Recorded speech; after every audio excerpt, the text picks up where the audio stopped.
Hey guys, welcome to the clubhouse.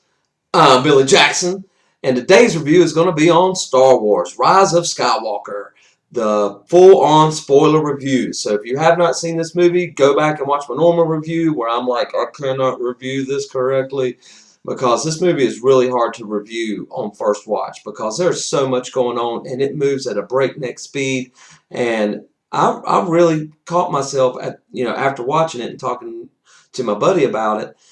We were kind of like, well, what happened with this? I mean, I had to see it again just to remember what happened in certain scenes. But I'm glad I did, because on second watch, I finally realized what I think about this movie. And I have to admit, I friggin' loved it. Now, I do have some problems with the movie, and I'll get to that, in a little bit. But let me get to everything I loved about this movie.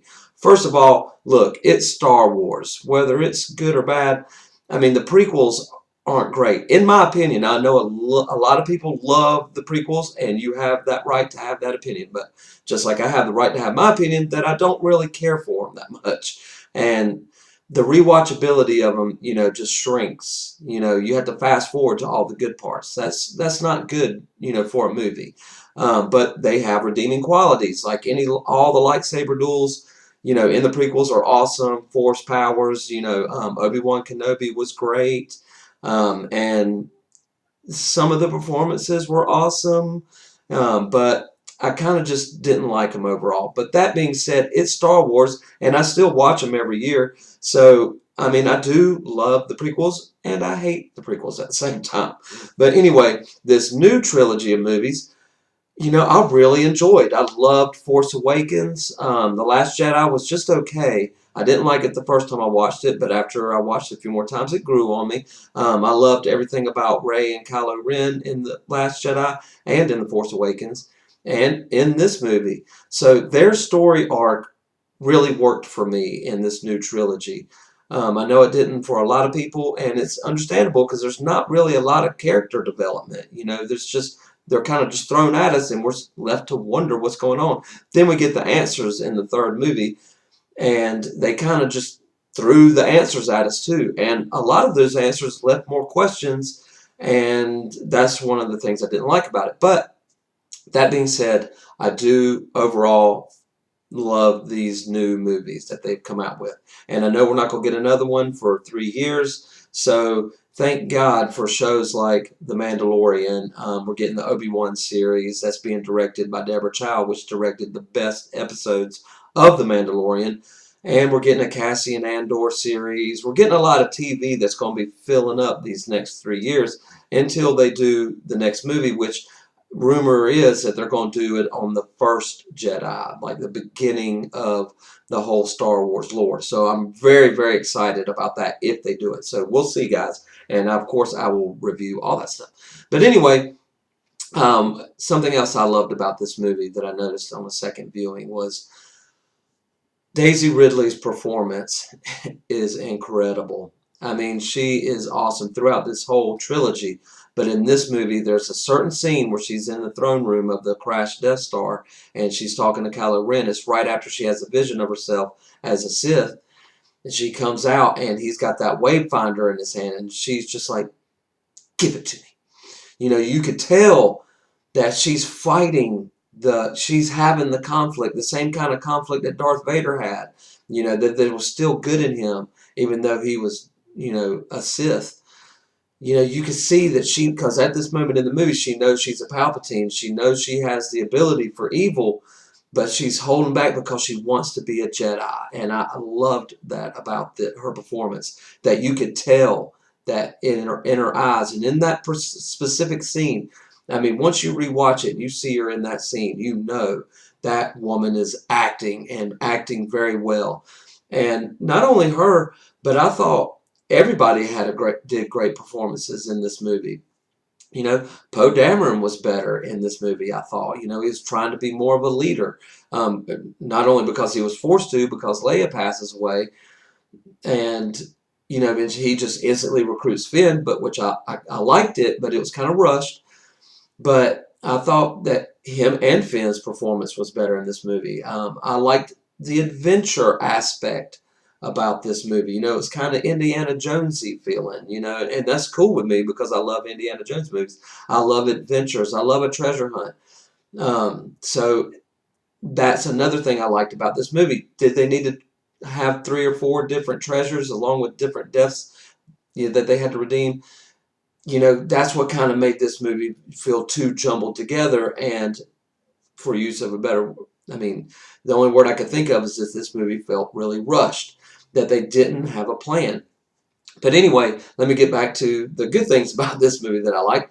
Another thing that I really loved about it is that C-3PO, he was a standout for me in this movie. He really took me back to the Empire Strikes Back days when he was kind of like the audience, voice in the movie. For example, in Empire Strikes Back, when they're flying through the asteroid field and Leia says, we're going to get pulverized if we stay out here much longer. And Han's like, I can't, argue with that. In the background, C-3PO is like, pulverized?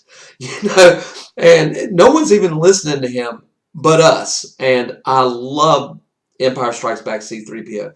And that's another thing I loved about this movie was the C-3PO in this movie. So I love Empire Strikes Back C-3PO, and now I love The Rise of Skywalker C-3PO. So I think it was a really good use of his character, and thumbs up for C-3PO in this film. Anyway, other things I liked about it. Now, at first, the first time I saw this movie, I did not like the fact that Rey was a Palpatine. Okay, after I thought about it more and I watched this movie and I actually caught lines that I didn't catch on my first viewing, because like I said, it moves at a breakneck speed, so it's kind of hard to keep up with everything. I really caught on to the fact that she is a Palpatine. I like it better than her being a Skywalker or just a nobody. And I know a lot of people like the fact of her being a nobody, that any nobody can become somebody.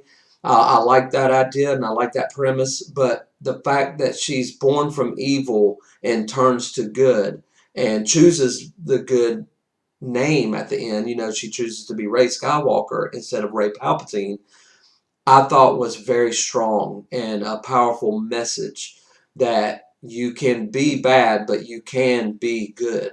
You can turn good, no matter if it's in your blood, if it's in your heart, if your dad's the worst guy in the world, just like Luke Skywalker. And that's what's cool. He had the potential to be evil, just like in Return of the Jedi when he chokes out the Gamorrean guards. He uses dark force powers and abilities, but he's ultimately good, and he could have chosen to be bad, but he didn't. He chose to be good, and that ultimately led to his father's redemption, and led to the winning of the rebellion. So thank goodness that he didn't go bad, or else the tides would have turned dramatically. But anyway, on this character Rey, the only thing I don't like about the whole her being the granddaughter of Palpatine was the fact that what about his son? The one that she comes from. What happened with him? Where's that story? That kind of stuff wasn't explained, and that's the one thing I don't like about her being the granddaughter of Palpatine. But I liked the story line, the story beat, the plot of her being a Palpatine and going from evil to good. So that's one thing that I came around on after my second viewing. And if you didn't like it the first time, I think if you watch it the second time, you might actually come around to it and get it, catch those lines that she says, once she realizes that she is a Palpatine. But anyway, just like her performance in the throne room, that wouldn't have worked if she was a Skywalker, because she would just been good the whole movie. There would have been no, intrigue or mystery. Will she turn? Will she stay bad? Will she become Empress? Once you find out that she's a Palpatine, you have that way of thinking throughout the whole film, and it leads up to the very end when she says, "I'm a Skywalker." And that's another thing I want to get to. That's one of my great things about this movie is the end of the movie. I didn't really care for it. I mean, I got it at the first time I viewed it, but like I said, after the second time, once I came around on the whole Palpatine thing, when she chose, she looks off, she goes to Tatooine, sees the home of the Skywalkers, she's connecting with them, and sees Luke and Leia as Force ghosts, of course, and she chooses to take the name of good, even though she's really has the blood of evil. She chooses the name of good because that's more powerful. The name Skywalker is a force that's known throughout the galaxy as being a good guy and doing the right thing and making the choice to choose the light side over dark. And that being said, her saying her name was Rey Skywalker was her choosing light over dark. And that's the story of Star Wars is don't be bad, be good. Even if you are bad, you could turn to be good. And that's the whole through line through all 9 movies. And I think they wrapped it up beautifully by saying that at the end of this. So I was really cool with the fact that she chose Skywalker. And I know a lot of people aren't, but that's just my opinion that I think, she did the right thing in choosing light over dark. So anyway, that's something I liked about it. Um, I liked the whole Palpatine coming back. You know, and I really wanted Kylo Ren to be the big evil of the film, but I like the fact that they started out with him being the big bad and him searching out Palpatine and saying, "What can you offer me when I'm already got everything?" And then he rises as 10,000 or however many Star Destroyers there are, going, "I can offer you a fleet in the galaxy, I can offer you more than what you have." So Kylo's like, okay, I get it. But he wants to get Rey and kill Palpatine and take everything. That's what his plan is in the beginning of the movie.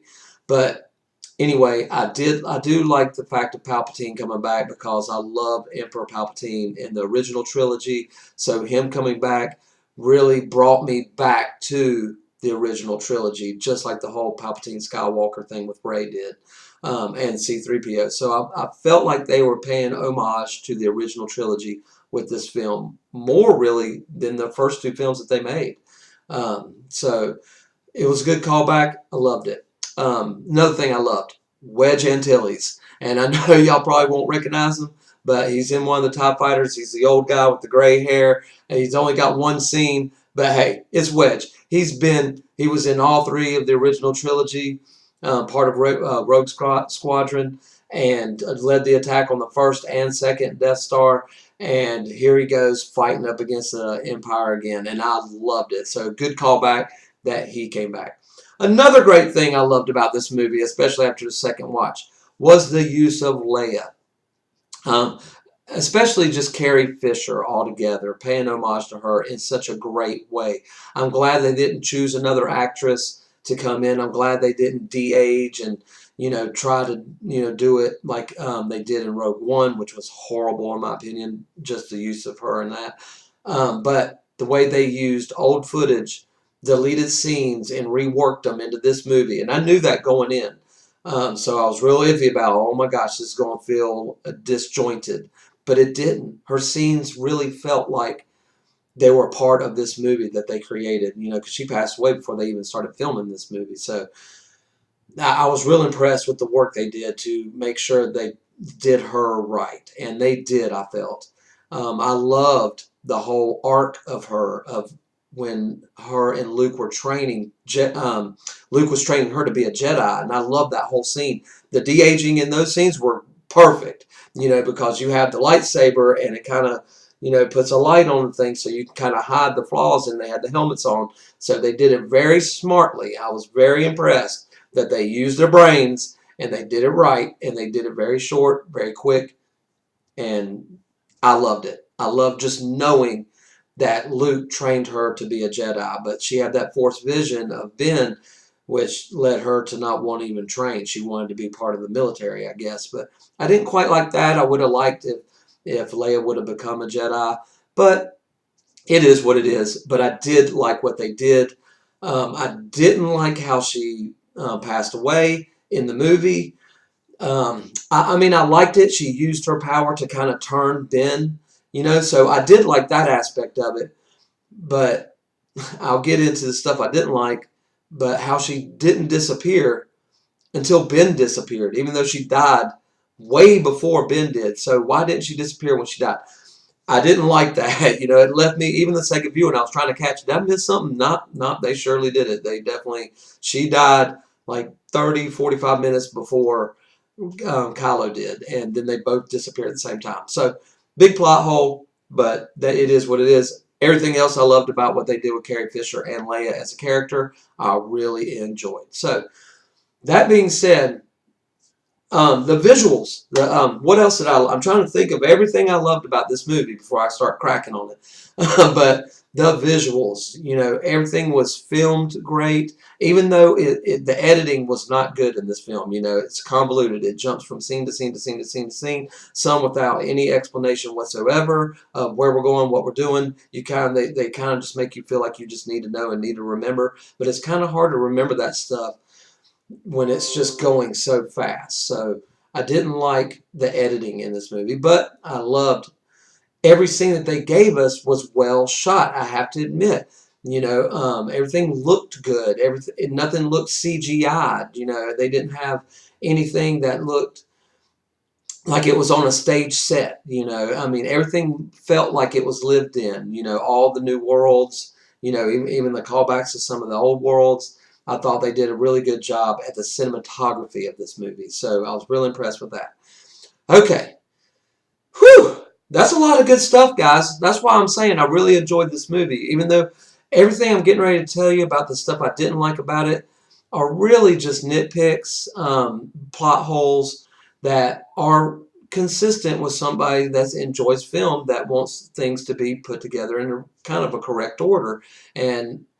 But don't take it as I didn't like this movie, because I really loved this movie. I can't wait to see it again, and again, but I'll probably watch Force Awakens and then this movie back to back. I don't think I really need The Last Jedi, only because I already know what happens to Luke. If you haven't seen any of the movies, I kind of feel like you can go from Force Awakens to this movie without The Last Jedi, unless you want to know just a little bit more about Snoke, how he dies, and how Luke dies. That's all you really need to know. If you know that Luke dies and knows that Snoke dies, you do not need to watch. Excuse me. You do not need to watch The Last Jedi, in my opinion. But still a good movie, but you could skip it. Anyway, the stuff I didn't like about the movie. I've said it multiple times. I said it in my last review, and I've said it a few times already, so sorry if I repeat myself, but I'm going to start off by saying this movie moves way too fast. They should have taken their time. If this had the pacing of The Last Jedi, this movie would have been incredibly more better. Is that a sentence? It would have been a lot better, in my opinion.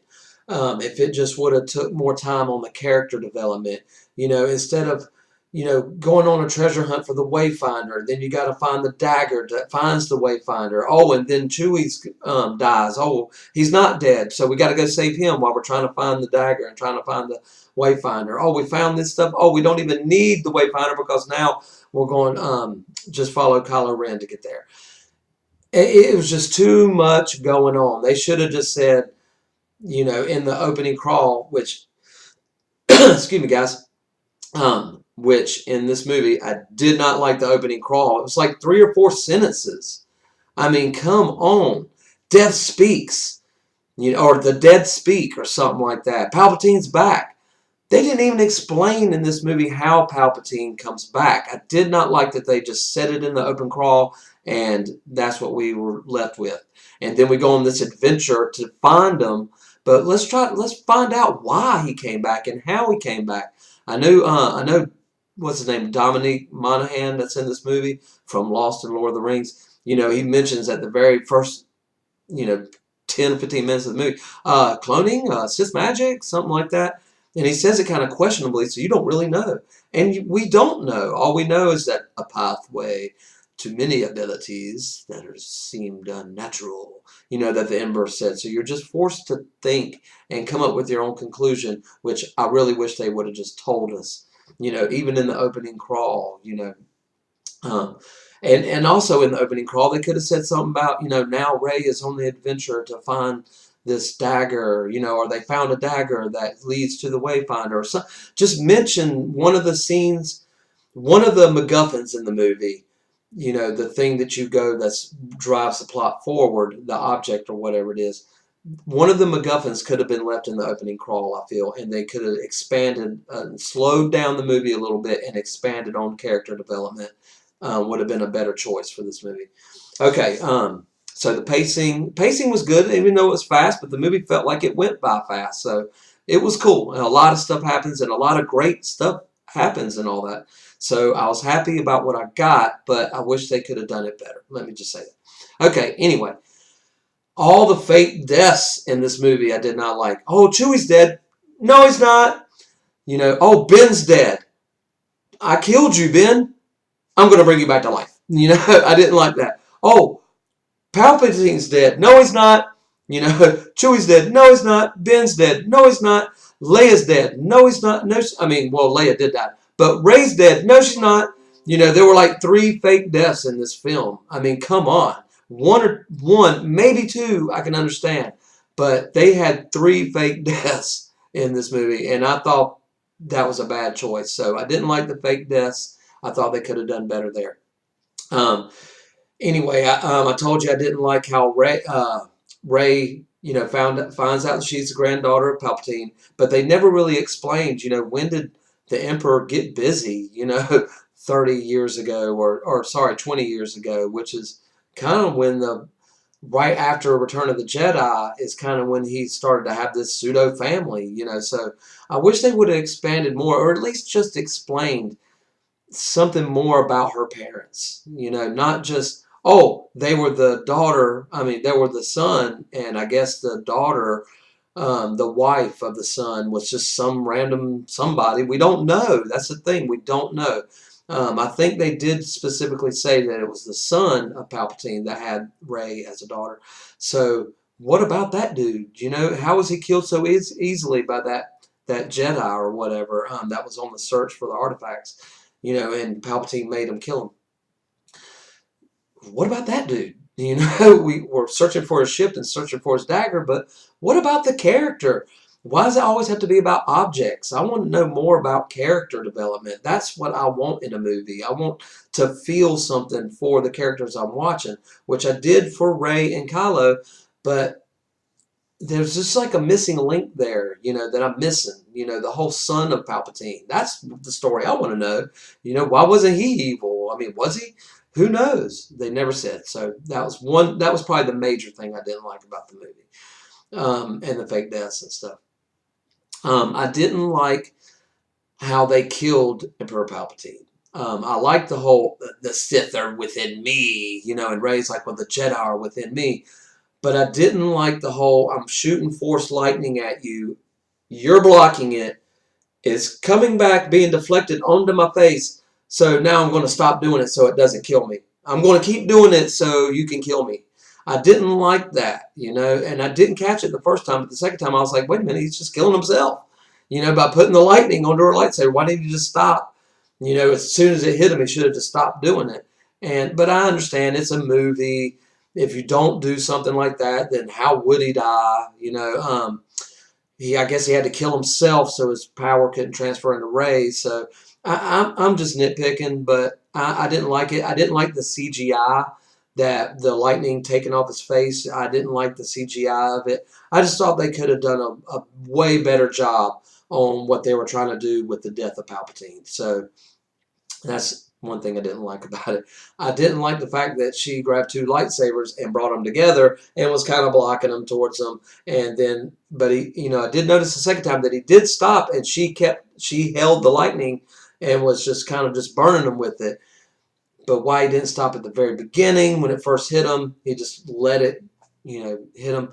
And then she kept it up with the double lightsaber. I just didn't like that whole, I'm blocking the lightning onto you. That's how you became the Emperor, but now this is how it's going to kill you.